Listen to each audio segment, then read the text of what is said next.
আয়নাঘরে রেখে নির্যাতনের ঘটনায় সাবেক প্রধানমন্ত্রী শেখ হাসিনা ও ১১ সেনা কর্মকর্তা সহ ১৩ জনের বিরুদ্ধে অভিযোগ গঠনের শুনানি হয় রোববার। ক্ষমতাচ্যুত প্রধানমন্ত্রী শেখ হাসিনা এসব গুমে সরাসরি নির্দেশদাতা বলে ট্রাইব্যুনালকে জানান চিফ প্রসিকিউটর তাজুল ইসলাম।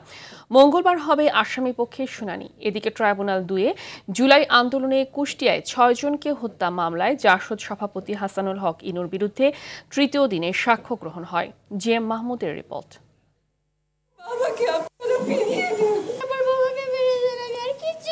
আওয়ামী লীগের দীর্ঘ শাসনামলে বিএনপি নেতা ইলিয়াস আলী ও চৌধুরী আলম, সেনাবাহিনীর সাবেক ব্রিগেডিয়ার জেনারেল আব্দুল্লাহিল আমান আজমি, সালাউদ্দিন কাদের চৌধুরীর পুত্র হুম্মাম কাদের চৌধুরী এবং মীর কাশেম আলীর পুত্র মীর আহমেদ বিন কাশেম সহ কয়েকশো মানুষ গুমের শিকার হয়েছিলেন। তাদের মধ্যে অনেকে ফিরে এলেও সন্ধান মেলেনি কারো কারো।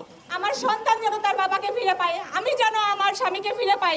জয়েন্ট ইন্টারোগেশন সেলে গুম ও নির্যাতনের মামলায় সাবেক প্রধানমন্ত্রী শেখ হাসিনা ও ১১ সেনা কর্মকর্তা সহ ১৩ জনের বিরুদ্ধে আনুষ্ঠানিক অভিযোগ গঠনের শুনানিতে ২৬ জনের গুম ও নির্যাতনের ভয়াবহ বর্ণনা তুলে ধরেন চিফ প্রসিকিউটর। মূল নির্দেশটা আসতো সবসময় শেখ হাসিনার কাছ থেকে। যারা শেখ হাসিনার স্বৈরশাসনকে অপোজ করেছেন, তার বিরোধিতা করেছেন, তাদেরকে নিশ্চিহ্ন করার জন্য, তাদেরকে সাইলেন্ট করার জন্য এই গুমকে হাতিয়ার হিসেবে ব্যবহার করেছেন।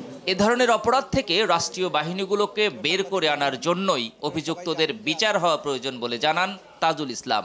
ভবিষ্যতের জন্য এই দেশকে, এই দেশের মানুষকে নিরাপদ করার স্বার্থে, রাষ্ট্রীয় বাহিনীগুলোকে অপরাধ প্রবণতা থেকে বের করে আনার স্বার্থে এই গুমটা বন্ধ হওয়া প্রয়োজন, সেই জন্য এই বিচার।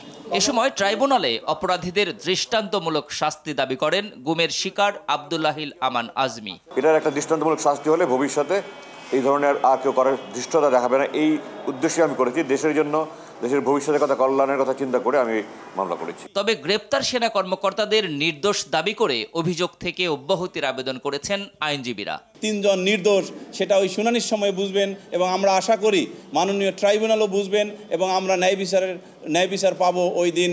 এদিকে ট্রাইব্যুনাল ২-এ জাসদ সভাপতি হাসানুল হক ইনুর বিরুদ্ধে জুলাই আন্দোলনে কুষ্টিয়ায় ৬ জনকে হত্যা মামলায় তৃতীয় দিনের সাক্ষ্য গ্রহণ হয়। অন্য এক মামলায় সাবেক আইনমন্ত্রী আনিসুল হক ও সাবেক প্রধানমন্ত্রীর উপদেষ্টা সালমান এফ রহমানকে ট্রাইব্যুনালে আনা হয়। GM Mahmud, RTV, Dhaka.